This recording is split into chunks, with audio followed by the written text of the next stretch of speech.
Welcome back to Sledgehammer Horror, guys. I am Ken Sledge, and let's talk horror. Today, I am joined by the beautiful and amazing Jordan Redmond. Jordan, how are you doing today? I am doing great. How are you? I am doing so well. Jordan is friends with my wife, Ashley, and we were able to make this connection after I poked Ashley enough to try to get her to do this. Jordan, I am so excited to have you here. Now, for those of you that don't know, Jordan is one of, if not the only thing to scare the Sanderson sisters in Hocus Pocus. Oh. Bless you.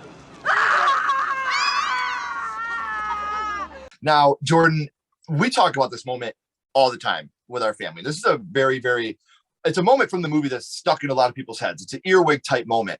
What was it like for you? Like, did you get like a little bit nervous when you had these grown women screaming in your face, or? No, I didn't. And I don't remember ever being scared once, but when we went over to set, I rode in the van with all of them and they were all talking to me. Of course, I didn't know who any of them were. And I remember distinctively Sarah Jessica Parker asking me, "What am I?" And I said, "I'm an angel." And she says, "I'm a witch." And she just was talking about how cute I was. And when we started, doing the takes and everything, it didn't scare me. My only problem was I wouldn't get out of the shot. I was supposed to walk away. I stood there by the fence watching them like still act. And finally the director's like, "Jordan, you got to keep going." Like, right. Okay. Right. But it was a lot of takes because it's not just coming out, but then I had to do takes in front of the actual camera. And Right. Originally it was "God bless you." Oh. They shortened it to "bless you." I did a few takes with "God bless you." And then they're like, "No, let's just do "bless you." Right. Well, it's fun to learn these behind the scene things that I would have never guessed that. I would have never known that. And it's funny how that little bit could have changed the whole movie. Yeah. And what's amazing about what you're doing now, because you haven't acted since then, correct? Correct. Yeah, but now you're actually living your best life. You got your fiance, who is an amazing guy I've got to meet, and working at a pharmacy. But here's the cool thing. She does have an Etsy page. And if you go there, she does have autographs of her with Bette Midler. And I have the links for that right down here in the description, as well down as in the description box below. Yes. I always want to say that. Well, you're welcome to say it. We say it again at the end of the Thank you. episode, and I'll let you say it. So with this, having these autographs, you can get this yourself on her Etsy page. But one thing I also want to say, you are a huge horror fan. Absolutely.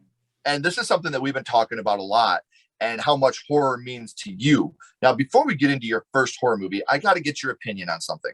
Hocus Pocus 2. Are you excited for this? Are you nervous for this? Is it like a non sequitur to you? Do you not care? Like, what are your feelings about the upcoming Hocus Pocus 2?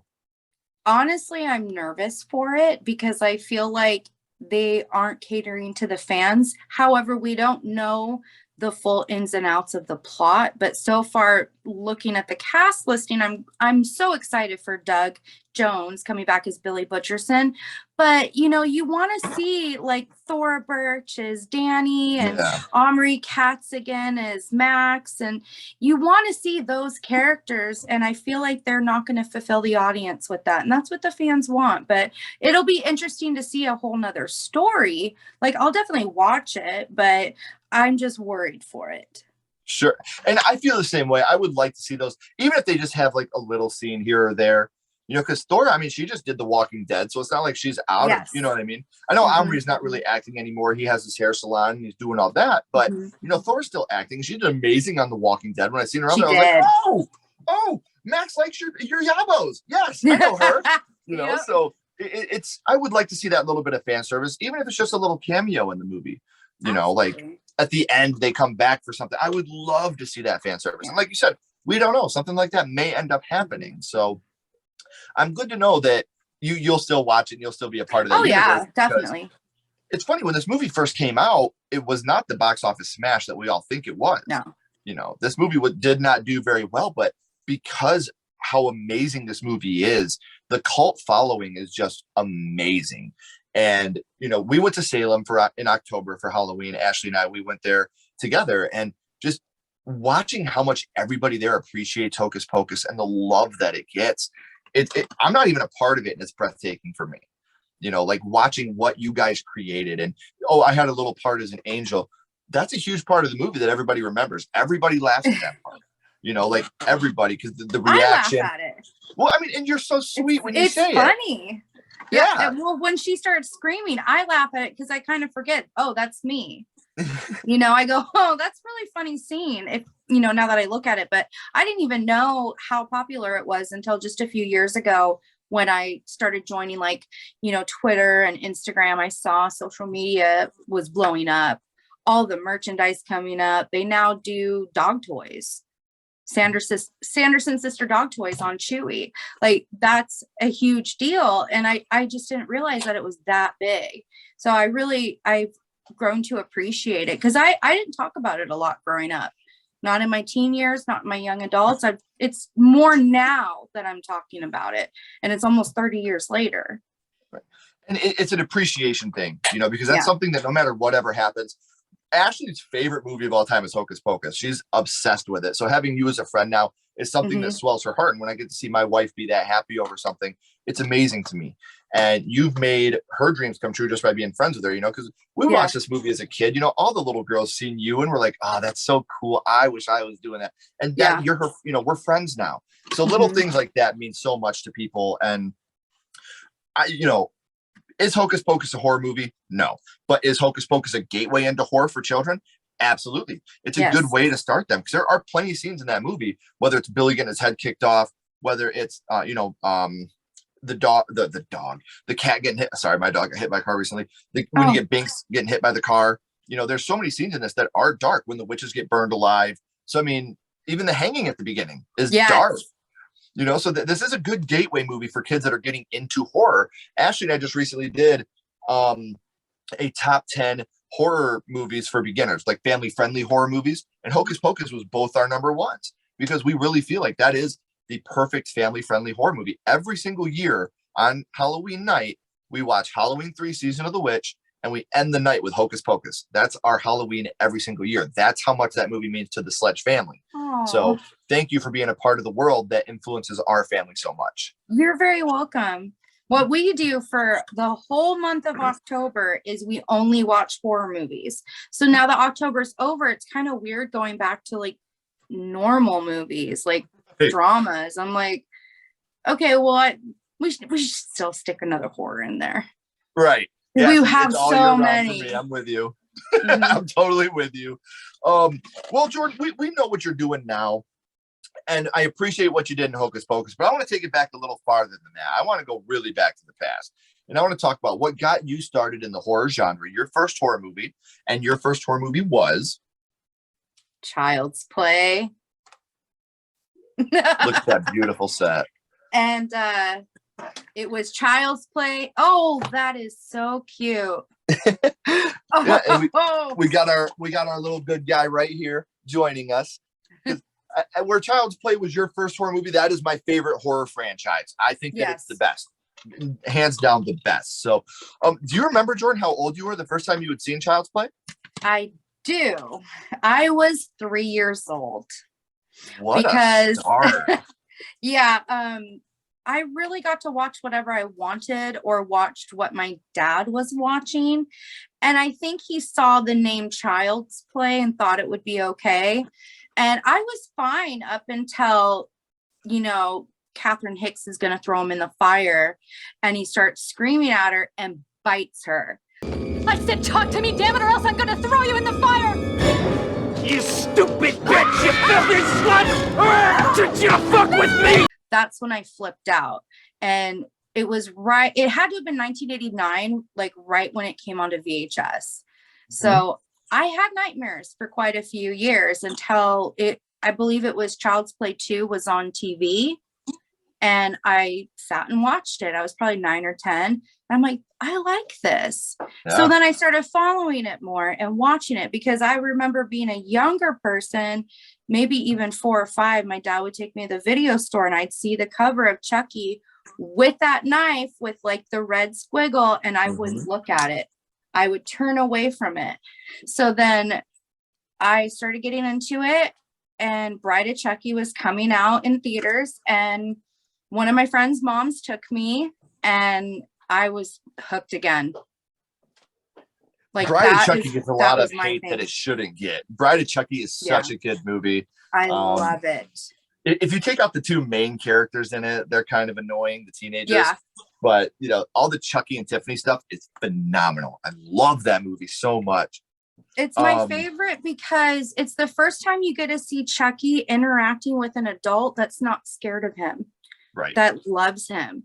And it's just such an interesting thing because, you know, before that, we had all three Child's Plays. And I love all three of them. You know, some darker than others, some with a little comedy, but I think they do a good mix of that. When they did Bride of Chucky, like it just blew me away. And I was 12 years old when I saw it. Yeah. So of course, when Seed came out, I was so excited. Went to see it, not so good, but I didn't give up on the franchise. Like when, you know, Curse came out, Cult came out, I watched them both. I enjoyed them both on their own, and now we've got the TV series and we're hooked. Oh, the TV series is phenomenal. Yeah. I'm such a big fan of the TV series. And I have a couple things that I think might happen, but I can't talk about it on here because this will be out a couple weeks after we record. So these things may have already happened or they may not, and I'll look stupid. So I'll leave those to myself. So another great thing about Child's Play is this is a movie that is infamous for having scenes that are so effective to not only young people, but to people in general that watch the film. Which scene, Jordan, would you say it was that affected you the most from Child's Play? It would have been the screaming and the bite to Catherine Hicks. That affected me for a while, for years. I would have nightmares about Chucky. I was scared. I had a friend that would like torture me with the good guy doll. Put it under the bed when I at that scene over. too, you know. Yeah. You stupid bitch, you fucking whore. He goes nuts. That was the only thing that affected me when I'm watching it. And then I think my dad's like, oh, I guess this wasn't good for her to watch. I'm 3 years old, but I grew up on cop movies and anything he was watching, I was watching. It wasn't cartoons. So by the time I got a little bit older, I was able to appreciate it and I wasn't scared anymore. Right. And now it's hard to scare me when I watch a movie. It's very difficult. I think that's a big part of it. When you started to young, and this is something I've said numerous times on the podcast, but I truly believe, and I'm not a therapist, I'm not a psychiatrist, guys, don't take my word as gospel. But for me personally, I feel like if you watch horror at a young age and you get educated, you are more grounded in reality because you understand the difference between reality and fantasy. You've seen the difference between fact and fiction, and you're more grounded in reality. But it all comes back to education. If you don't have the education to go along with what you're watching and you're not understanding in your young brain, a 3-year-old's brain is getting molded constantly. And to see something like that going from The Land Before Time to Child's Play is a huge jump in the brain of a 3-year-old. So as long as you have the education to go along with what you're doing, I feel like kids watching horror movies at a young age is completely fine, completely natural. Just educate them on what they're watching and that this isn't real. If you die, you die. If you kill, it's not okay. As long as you do that with children, I think that really grounds them in reality and makes them understand more what's going on in real life. I mean, I definitely think that my future kid will probably watch a lot of what I watched. You know, I mean, I don't want to be watching kid cartoons. I'm sorry. We need something else. I think a lot of that too boils down to the kid, because my 13-year-old son, he'll watch horror movies all day. We just took him to see Halloween Kills. He loves it. My 9-year-old, she has Asperger's. Nothing at all. A Child's Play is the only horror that she'll watch. And then my youngest daughter, she's 2, and that's all she ever wants to do is watch Chucky, Michael on my phone. So I think it depends on the kid too. I mean, I wouldn't force it on any of my kids. You know, if you like it, you like it. If you don't, you don't. I like you enough for it not to matter. So I get it. Child's Play 2, we talked about which scene it was that affected you the most, Jordan. There are not a lot of kills in this movie, but there's a decent amount. Do you remember which kill it was that affected you the most? I think probably, I want to say the babysitter, because it was such a real thing. And it's, you know, the beginning, you're not really seeing it. And he just wanted to watch the 9 o'clock news. Right. And that bitch wouldn't let him. So she had to go. And, you know, her falling onto the car, because prior to Child's Play, my first movie I ever watched was Lethal Weapon. And apparently I loved the part when the girl comes out and falls on the car. So I guess I just always enjoyed that for some weird reason. I'm surprised you weren't more attracted to the Friday the 13th franchise then. I was when I got a little bit older. And when I say older, I mean like 7 or 8 years old. Right. You know, I've watched all of that, all of the Freddy's, and we continue to watch it. And one of my friends was in Zombie Strippers with Robert Englund. So of course I had to watch that. But that's so rad. Yeah.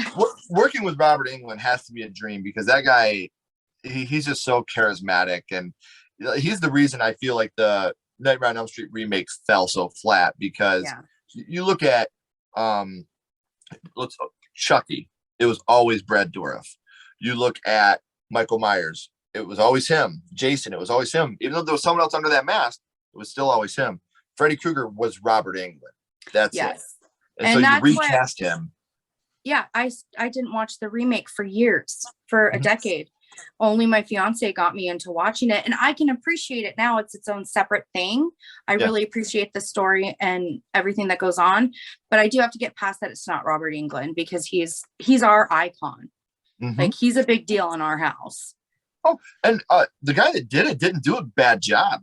You know, he did a great job of what he had, but he was definitely more of a Nightmare on Elm Street 2 darker Freddy Krueger, which I appreciate.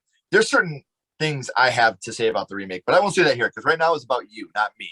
And I want to get back to you, actually. We're talking about Child's Play. We talked about which scene affected you the most, Jordan, but what would you say your favorite scene from Child's Play is?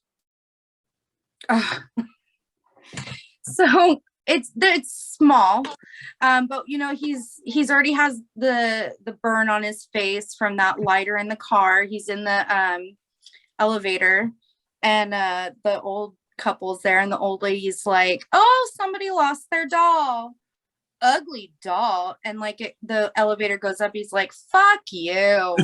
Ugly doll. Fuck you. I'm like, I love that. I'm like, just that little thing is just so hilarious. It never gets old for me. No, and funny enough, honestly, that's like the only bit of comedy in the first Child's Play. Yes. I mean, if you look at the first Child's Play, there's not any comedy here. This is a dark slasher film. Yes. But that one bit is that one moment of levity. And then in Child's Play 2, you get a couple little ones like, you've been very naughty, Mrs. Kettlewell. Or, you know, how's it hanging, Phil? And then Child's Play 3, which is my personal favorite, they really get the horror and the comedy perfected in that movie. They do. Chucky's gonna be a bro. Yes. I love that. Love it. Me too. Or at the very beginning when he's looking for Andy and he's like, I gotta get out of this goddamn body. Where are you, you little shit? Like, my cousin used to say that all the time as kids. Love that so much. Yeah, I love that one, but that whole changing out the paintballs for the actual like rounds, that is so dark. But if you're a horror fan, movie for sure. It's a lot darker, and then you've got the asshole like sergeant that, you know, is being a dick to Andy, and so all those elements can be very dark, but you just appreciate it because you're a horror fan. You have to see some of that. And I think, like I said, that's my favorite because not only is it funny, but like you said, the kills are dark. Like you got that guy in the garbage truck when Chucky's pulling the lever and the guy's trying to get out. Yeah, it's such a dark moment to me. Like, and even like the end, like that third act where they're in the carnival ride. I think that's the perfect. Like the thing about Chucky, where I'm different than a lot of other horror movies. Usually the Chucky movies, the third act is the best. Like you look at Nightmare on Elm Street, they usually have the worst third acts. Like the endings are always so bad. But the Child's Play third acts are fucking amazing. Like they're always great, whether it's in the doll factory, at the carnival, Bride of Chucky when they're back at the cemetery. Like the third acts always take off in the Child's Play franchise. So we talked about which kill affected the most, and I got to bring this up real quick. My favorite kill of all time in any horror movie is in Child's Play 2. But my second favorite one is in Child's Play when he has the voodoo doll and he's, you know, breaking the legs and with the John, arms. Dr. Death. Yes. Such a you shouldn't tell your clients where you hide these things. Yes, it's such a great moment in the movie. Like, and then when he pulls out that scary knife. Yes, when he's breaking the arm and you watch his arm break. Like as a kid, you're like, oh my god, voodoo dolls are real. So like it's I totally love it. So now a question I've just recently started integrating into the podcast, and I'm going to flip this one on its head a little bit, because when we talk about movies that are a little bit older, I always ask people, would you like to see this movie remade today? Obviously, that's already happened in our case. Have you seen the Child's Play remake? And if you have, what was your opinions on it? I have not. Really? I will steered say this. kind of clear of it. I wouldn't. You know what? Because I did too. I didn't go see it in cinema with my wife and son, and I kick myself in the ass for it all the time. Go into that, because what I love about this film, the doll looks fucking stupid. I'll give you that. That's a big deal to me too. It's hard to get away from that. I love it, honestly, because you're not going to be able to, like we just talked earlier about Brad Dourif is Chucky. You know, in this new movie, they weren't doing Charles Lee Ray, because you can't do that. Charles Lee Ray's already been done, and it's already been done great. So if you try to do that, you're going to fall on your face. So they took the bones of Child's Play, and they put their own skin and organs on it. I think it's phenomenal. It's in my top 2 favorite horror movie remakes. I saw that, yeah. So I would it's strongly definitely something to consider. recommend. Yeah, please, if you watch it, text us. Let us know what you think about it. Definitely. We would love to know you and Jesse's opinion on it. Yes. I know that he's a horror hound too. So I'm really excited to see what you guys feel about this movie, because the kills are brutal in this movie. Okay. I think this movie probably has, besides Seed of Chucky, I think the Child's Play remake has the most brutal kills of any in the whole franchise, easily.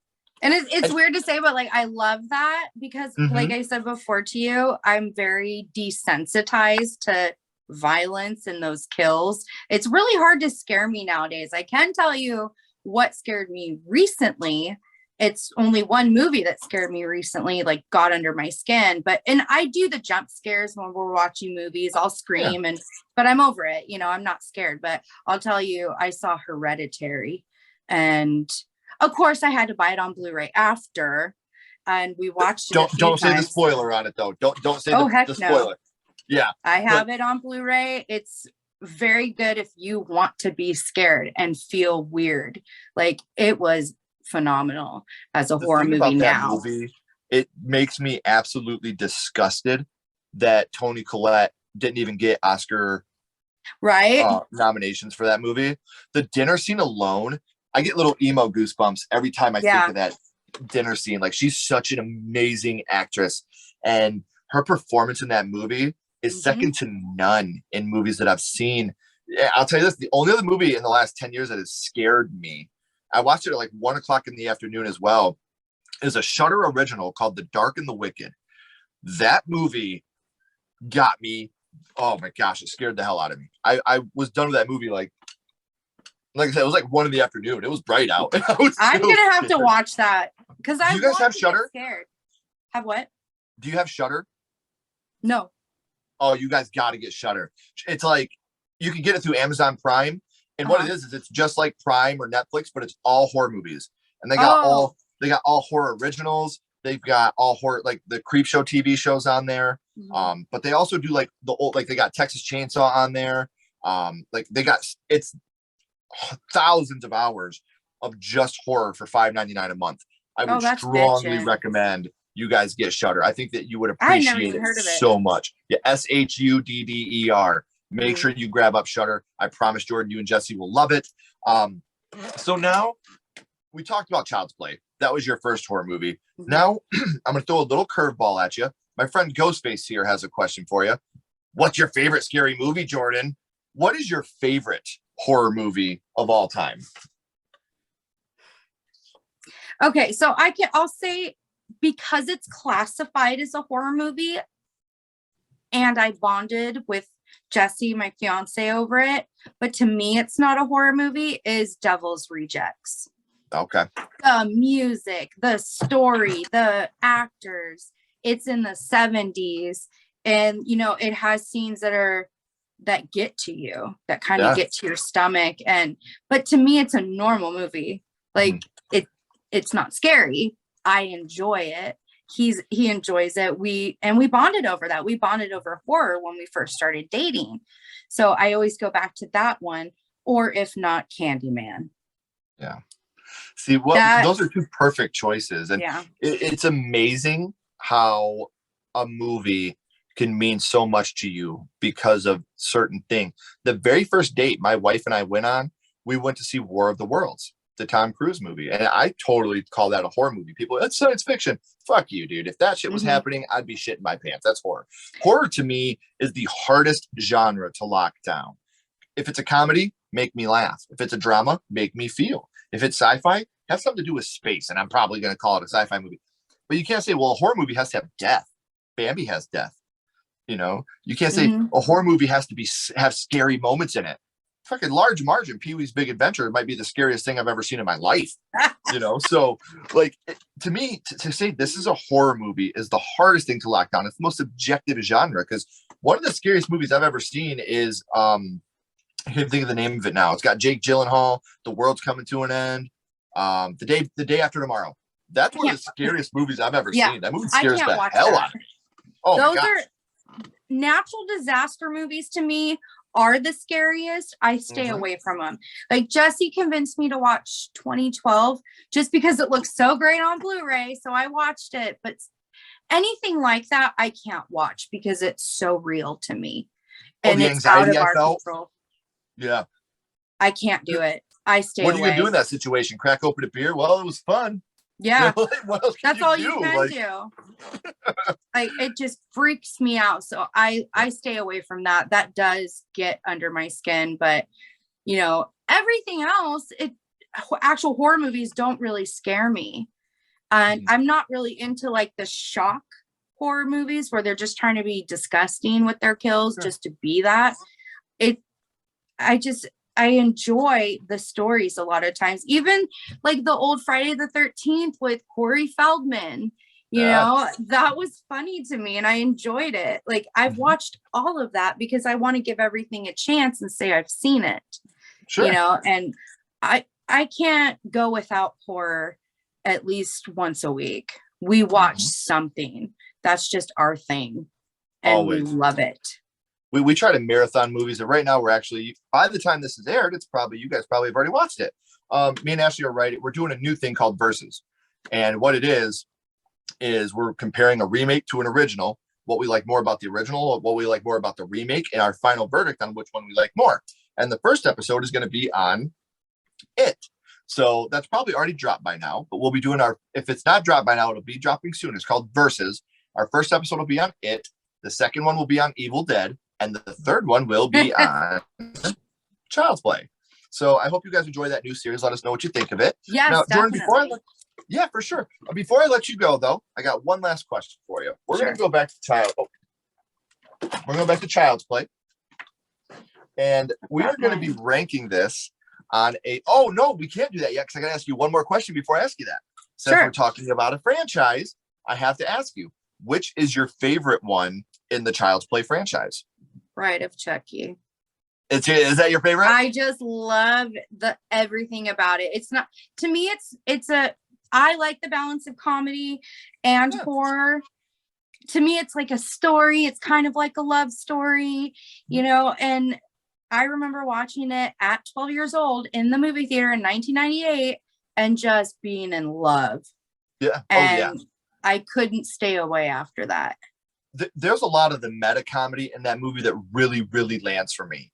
Like when John Ritter pops out of the thing and he's got all the nails in his head, and Chucky's like, "This is very familiar," you know, right? He's on a pinhead. And then at the very beginning, when you see the evidence lockers and they got, you know, the Michael Myers mask, the Freddy glove, like that, brilliant, totally brilliant. And that's because now it finally became a Universal movie, so they were able to show all the extra Universal stuff. Because I used to watch Universal like horror movies like Dracula with Bela Lugosi or Frankenstein or, you know, Creature from the Black Lagoon. So I always had. That's exactly it. Classic monster movies. I was so obsessed with those when I was like 14. Had to watch anything I could get my hands on. Yeah. Loved Creature from the Black Lagoon. I would love to see that. You talk about a great love story, like we were talking about with Candyman earlier. You and I, before we started filming, Candyman's one of the best love stories.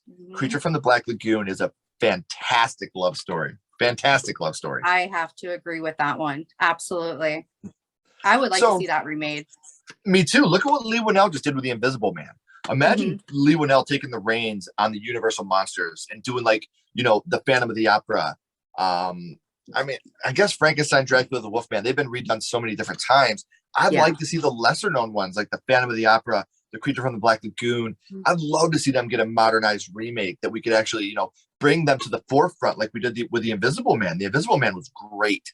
Lee Winnell did a fantastic job with that movie.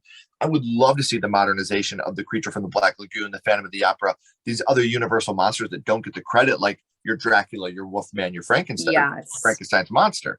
But Jordan, before I let you go, I tried to do this earlier, but I got ahead of myself. We're going to go back to Child's Play. And what we're going to do is rank this on a skull count. Now, what we're doing, we're not ranking it on, we're not being critics. We're not ranking it on acting, production, nothing like that. What we're doing now is we're ranking this movie strictly on how much this movie affected you on first viewing. So 0 skulls being the worst, 5 being the best. What would your ranking of Child's Play be? In the beginning, it would have been 0. 100%. Yeah. I was terrified. I was so scared, but I got into it. Yeah. It was my gateway.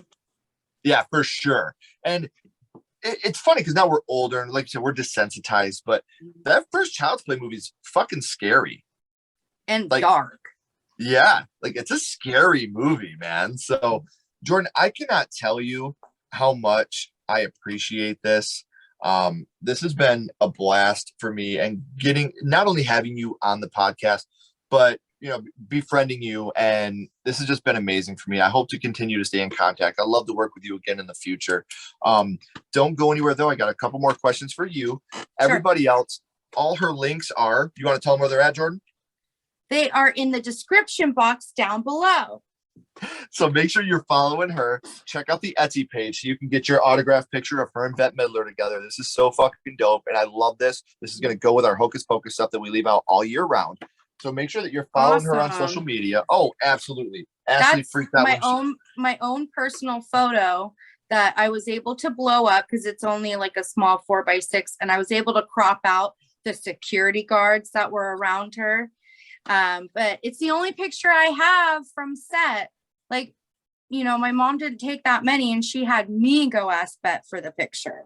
Right. That's a beautiful picture, though, yeah, man. Thank you. I'm so happy you have that memory for the rest of your life. And me too. You guys can share this with her and get one of these pictures below, an autographed picture of her and Bette together. It's so rad. Like I said, this is going to go into my Hocus Pocus shrine that we keep out all year round. Because if I ever tried to take it down, not only would I be divorced, I'd have one less hand and probably a couple less fingers. So I appreciate you so much, Jordan. Like I said, don't go anywhere. Absolutely. I got a couple more questions for you. Sure. Everybody else, as always, keep talking horror, stay what you are, and we'll see you guys soon.